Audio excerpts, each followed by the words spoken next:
Ingsun uga kandha arum dumateng ngarsane Gusti. Ngetunggal lan nyuwun supados Nusantara pinaringan jaya-jaya wijayanti.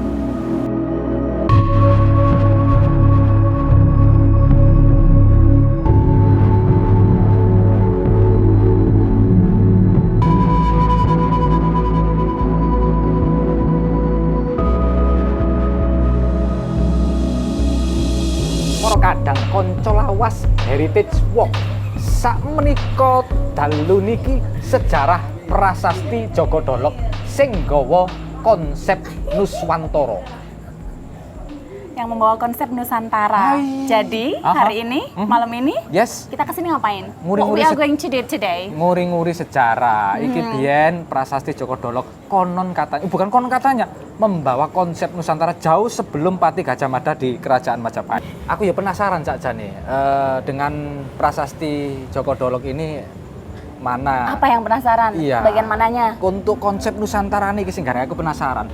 Coba. Tempat ini sebenarnya juga buat orang sembahyangan ya. Mohon maaf ini kita berdoa mengganggu. Silahkan berdoa.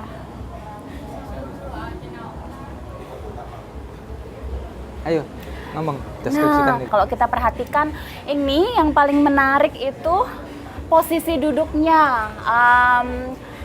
Apa ya namanya ini? Lotus ya, posisi duduk lotus. Tapi ini full. Susah loh orang bisa dengan luwes duduk dengan posisi lotus seperti ini atau susah. Padmasana. Susah. Bisa? Gak iso. Aku bisanya half. Aku nyerah. Atau bisa segini tapi hanya beberapa detik. Ini susah sekali, hanya orang-orang yang dalam tanda kutip excellent gitu ya. Posisi duduknya lotus. Yang menarik lagi, Kang Karjo perhatiin nggak di bawah ini ada tulisan? Tulisan aksara Jawa. Bukan, ini bukan aksara Jawa, bukan aksara Jawa. Bukan ya? Bukan. Apa lu? Jawa kuno atau kita biasa bilangnya aksara Kawi. Oh. Nah, coba perhatikan tuh beda loh, Iya, beda. CC ya. Nah, coba perhatikan curving-nya, lekukannya beda aksara Jawa sama Kawi. Ini aksara yang lebih kuno ya, Jawa kuno. Nah, iki kok lengkap kok iki cak tipis sing iso jelasno iki. Oke, cuman dari secara fisik ini benar-benar mahakarya yang luar biasa ya. Iya. Cak TP. Gimana? Oh, datang. Cak TP. Rayu. Monggo nama Cak TP. Nggih, Nah, ini Heritage Walk penggemarnya pasti mau nanya-nanya dan udah pengen tahu. Ini ada di Taman Apsari, gede banget, Oh ya, gede banget megah ya. banget. Wah. Nah, sebenarnya ini apa sih? Semua orang taunya ini Joko Dolok. Nah, Joko Iya. Dolok. Nah, katanya Kang Karjo ini membawa konsep Nusantara, Oh, iya. Nuswantara, Konsep Nusantara. Nah, Iya, tapi iya. sebelum kita bahas Iya. itu, saya pengen tahu nih, ini asalnya dari mana sih sebenarnya? Ya, pertanyaannya Mbak Ita tadi terkait asal-usulnya ini Mbak Iya, ya. dari mana? Asal-usul kok bisa sampai bersandar di Surabaya ini ya. Iya, ini menurut catatannya adalah Arca Masobia Jinalaya yang berasal dari Dusun Kedunggulan Mbak. Di mana itu? Dusun Kedunggulan itu termasuk Desa Mejijong, Kecamatan Trawulan. Mojokerto. Mojokerto, betul. Wong Bejijong gak ngamuk iki. Arca mrene. Pertanyaannya bagus sekali. Iya, jadi memang ada yang menginginkan mereka untuk dikembalikan ke sana, ada. Tapi ya kadung apa ya? Dia kerasan mungkin ya. Ada kerasan di sini. Ya, Pak. Yang penting catatannya asalnya jelas ya. Jarine Cak Supriyadi sing ngekos. Ngakos ya.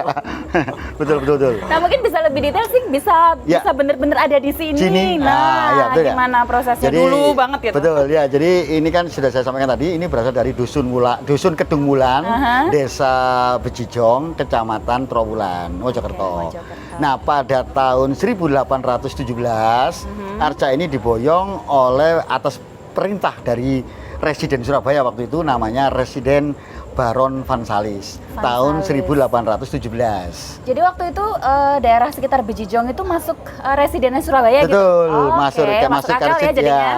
masuk ke residenan Surabaya, dan Arca ini diboyong waktu itu dinaikkan melalui Cikar, Mbak. Cikar. Dokar. Nah, kalau bahasanya dokar yang ditarik lembu itu ya. Oh iya, tahu. Nah, itu konon ceritanya dinaikkan ke Cikar, diangkut dari Mojokerto sampai ke sekitar Simpang atau Gedung Gerahadi. Nah, iki alasannya dipindah nang kene terus milih tempat iki apa Cak Tipi? Sebelumnya waktu itu belum di sini, Kang Jo. Karena tidak ada catatan yang detail, mungkin saya duga ini ditaruh di pelataran halamannya Gerahadi yang sekarang. Dan dulu itu adalah bagian belakang dari Gedung Gerahadi. Karena waktu itu kan Gedung Gerahadi menghadap ke sungai, menghadap ke Ketapang Kali itu ya. Jadi halaman yang sekarang itu dulu belakang. Nah, mungkin ya, mungkin arca ini sempat ditaruh di situ awalnya karena ada niatan oleh pemerintah Hindia Belanda arca ini mau diboyong ke luar negeri, Mbak. Ceritanya seperti itu. Jadi bayangin arca segede ini dari Bejijong naik Cikar, ya. Dibawa ke Surabaya, terus mau dibawa ke Belanda mungkin rencananya. Gagal berarti ya promosi di sini. Gagalnya karena ada cerita-cerita satu nilai kesakralan. Terus waktu itu ada apa namanya orang-orang itu yang mau ngangkat ini sakit, semacam kayak gitulah. Ya, betul. Akhirnya singkat cerita arca ini tidak jadi dibawa ke luar negeri. Terus akhirnya pemerintah Hindia Belanda membangun sebuah taman yang depannya Gerahadi itu yang pada saat itu disebut Krusen Park. Taman ya, betul. Taman yang luas sampai sekarang ada patung Gubernur Suryo itu ya. Nah, itu dulu sebuah taman, Mbak, besar, Mbak.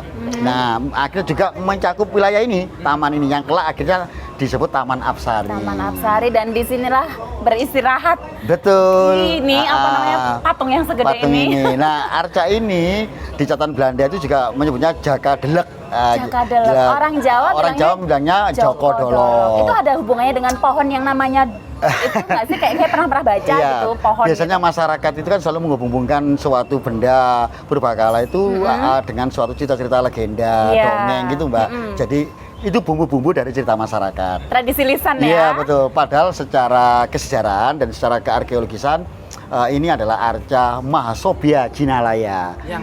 Yang artinya itu adalah gelar untuk pentasbihan Raja Kertanegara dari Tumapel ya, Singosari ini. Beliau ditasbihkan menjadi tingkatan Buddha yang paling tinggi atau Mahasobya Jinalaya. Jadi ini arca ini sifatnya Buddhis atau Buddha. Ini ada tulisan-tulisan di sini. Nah, betul. ini saya juga penasaran.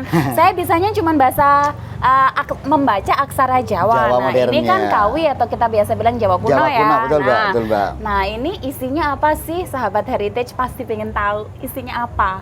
Iya. Paling nggak kalau ada arca seperti ini terus di bawah ada informasinya, pasti penasaran apa isinya. Nah, mohon dijelaskan. Mohon dijelaskan. Ya, ini arca ini unik sekali dan sangat lain daripada yang lain. Karena setahu saya, Mbak, ada 4 arca yang mirip serupa dengan ini ya, yang dikategorikan arca dalam Pantheon Mahasobya.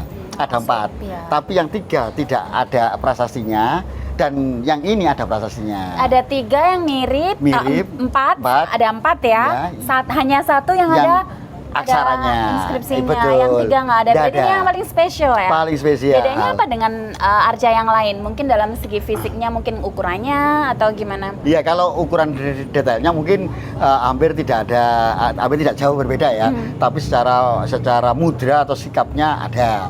Dan yang paling spesial dari arca ini adalah ada terpahatkan inskripsi yang disebut Prasasti Wurare. Ini terdiri dari 19 bait, ditulis dengan aksara Jawa kuno atau Kawi, berbahasa Sanskerta. Nah, ini yang menarik ya.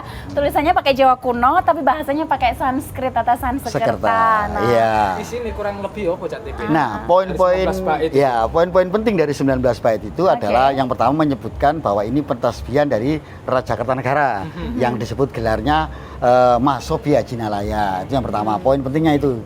Terus yang kedua, di bait ke-14 ini disebutkan angka tahun. Cuman angka tahun berupa 2 kata berbahasa Sanskerta, yaitu Bava Cakra. Apa itu? Bava Cakra itu kalau diangkahkan, Bava itu 11, Cakra 12. Candra Sengkolo ya? Semacam Candra Sengkolo atau Sengkalan. Nah, pembacaannya dibalik, jadi 12-11. Jadi 12-11 Saka. Ini kalau orang ya benar-benar ngerti baca prasasti atau apa kan susah ya. Susah. Thank you ya, Cak.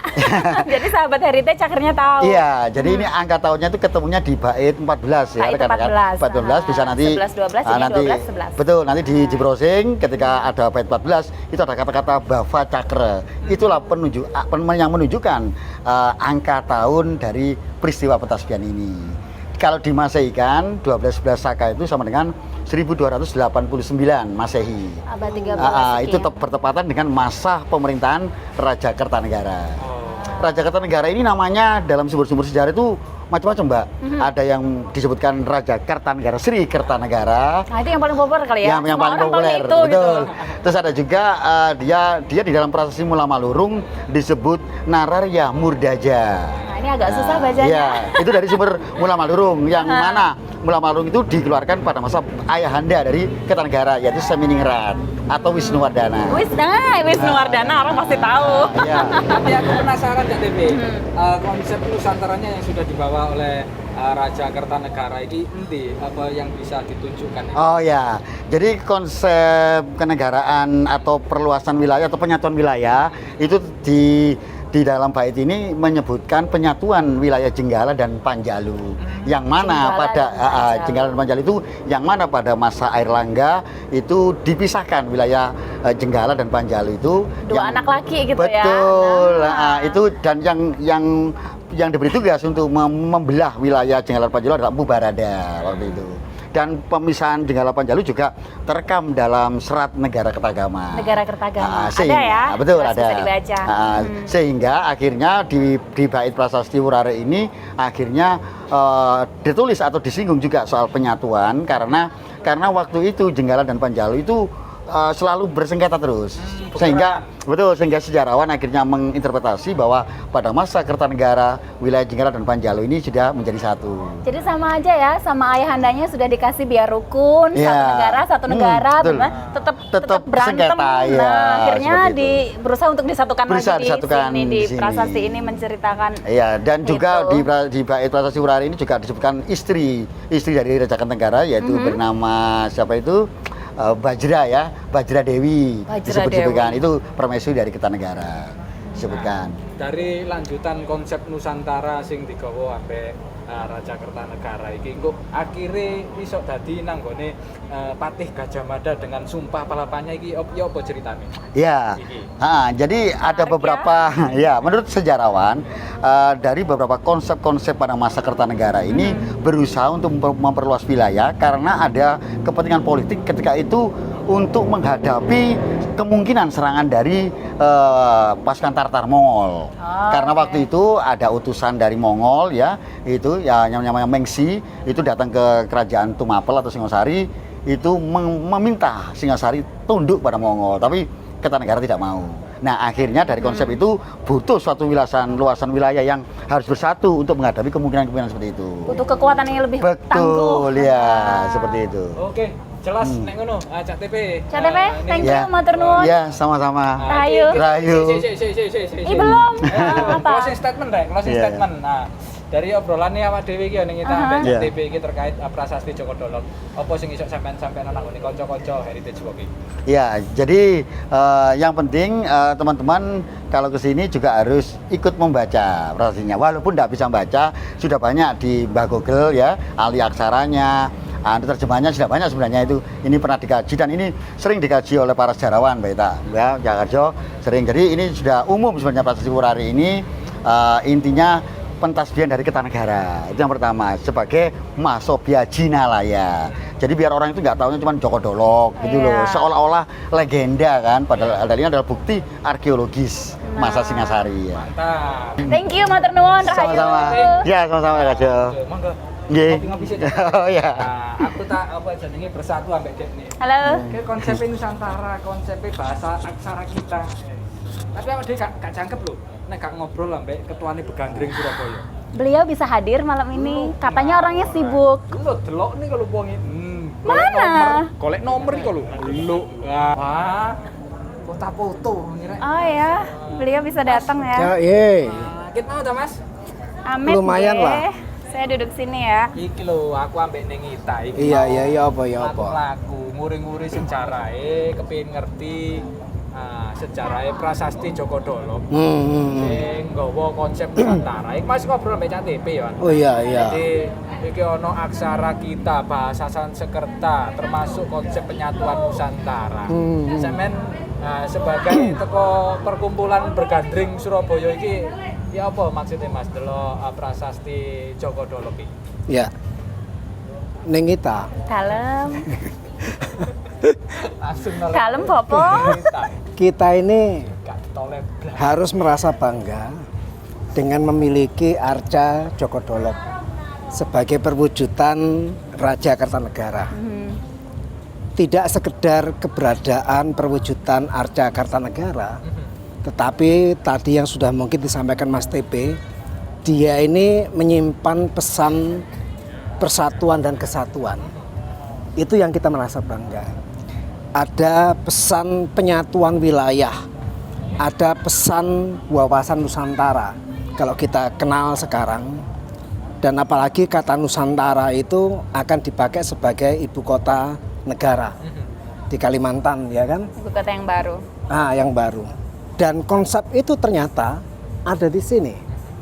Konsep itu ada di Lapik di mana Sang Buddha sebagai perwajahan Kartanegara itu berada. Ini kan sesuatu yang membanggakan. Ternyata konsep itu tertulis, tersimpan, tercatat pada inskripsi ini.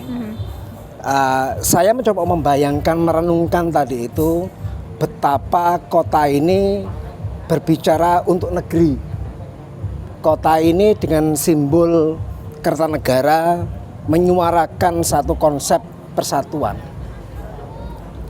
Dia menceritakan tentang bahwa leluhurnya Kartanegara dulu-dulunya memang terpaut lebih dari 200 tahun tentang kisah dari Erlangga. Erlangga ini kan pada akhirnya harus membelah wilayahnya untuk kedua anaknya. Itulah yang kemudian terpisah menjadi wilayah Panjalu dan Jenggala. Itu diceritakan di sini pemisahan itu. Nah, iki aku ya krungu-krungu urusannya terkait aset atau warisan sejarah Nusantara. Iya. Ada upaya-upaya dari pihak kita, pemerintah Indonesia untuk memulangkan prasasti Pujangan yang ada di India, ya. Ya. Nah, Sebentar, kok tiba-tiba kita ngomong Pujangan? Ada hubungannya nggak sih dengan Arca ini? Nah, Dari pendapat saya, pandangan saya, sakjane ono ya ada. Jadi itu yang mungkin banyak orang memandang ada keterputusan. Oke. Itu yang mungkin banyak orang tidak mengira mengapa prasasti Pujangan termasuk ini di eranya Raffles itu diupayakan dibawa ke luar negeri, diupayakan dibawa ke pimpinan pemerintahan Inggris yang ada di India, Kalkuta. Oh, jadi sekarang prasasti Pujangan? Itu di Kalkuta sana. Oke. Ini pun juga begitu asalnya. Pemirsa kita pengen tahu di mana. Ada di India ya? Di India, Di Kalkuta India. itu India. Jadi satu Pujangan itu ternyata dibawa di India. Sudah di India hingga sekarang. Ini dulu di era yang sama juga akan dibawa. Tapi tidak memungkinkan, gagal lah.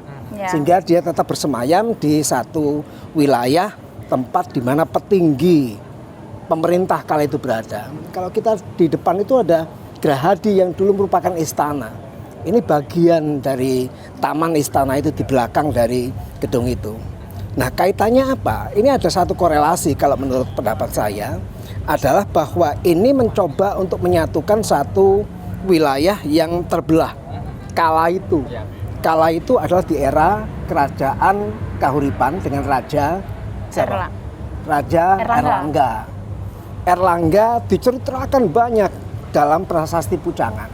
Memang tidak menceritakan pembelahannya, tetapi kisah dari Erlangga itu sangat erat kaitannya dengan pembelahan wilayah di era Erlangga. Ini menceritakan tentang sejarahnya Erlangga, Mbah Ibian, dan seterusnya gitu kan. Nah, itu ada sesuatu hal yang sangat penting ketika terjadi pembelahan di era itu.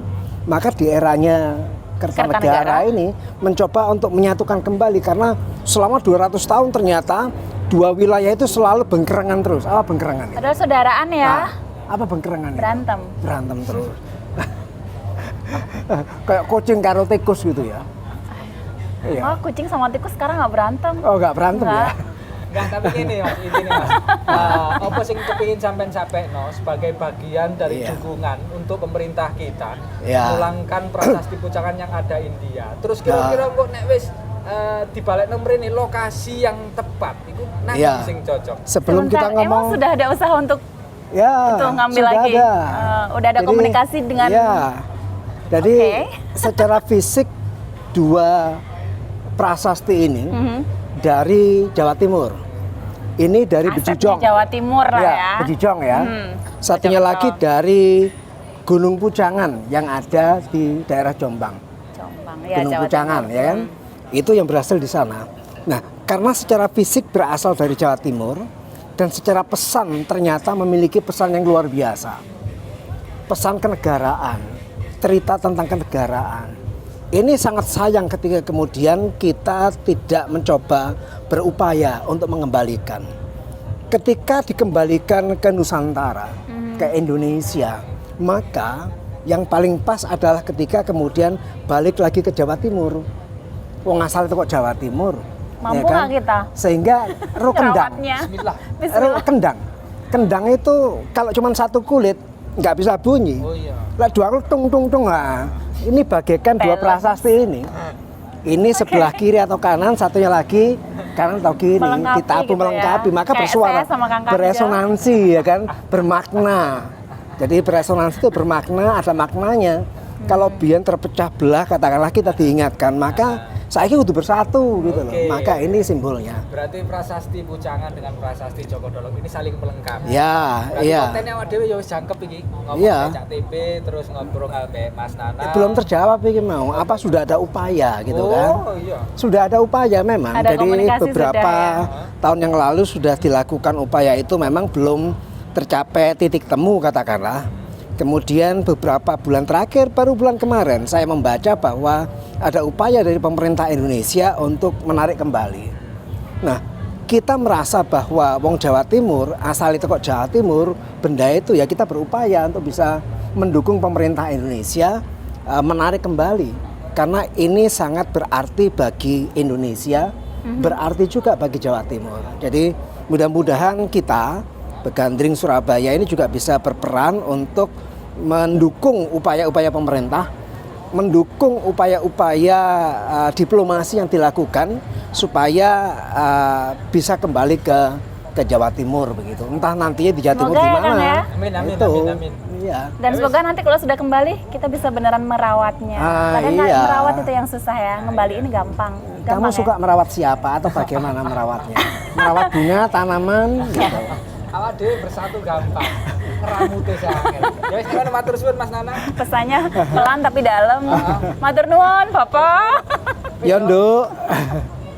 Ya wis Mas Nanang, aku tak ngeramut arek iki. Oh, kamu tuh bisa ngerambut kan? Ini diskusi budaya tapi ada guyonannya karena ada Kang Karjo. Jadi Heritage Walk itu kalau nggak ada Kang Karjo garing. Ya pemirsa. Ya wis, sementara ngono sih ya kanca-kanca lawas Heritage Walk matur suwun sing wis delok video iki awak dhewe nguri-nguri sejarah prestasi Joko Dolog. Ketemu nang ngene video berikutnya ambek Mas Nanang, ambek Ya, Nenita. sampai ketemu ambek di Cak Tup, ambek Cak TP. Heritage Walk acara berikutnya. Nah, ojo lali like, subscribe, ambek share. Matur suwun rahayu. Rahayu Swastiastu.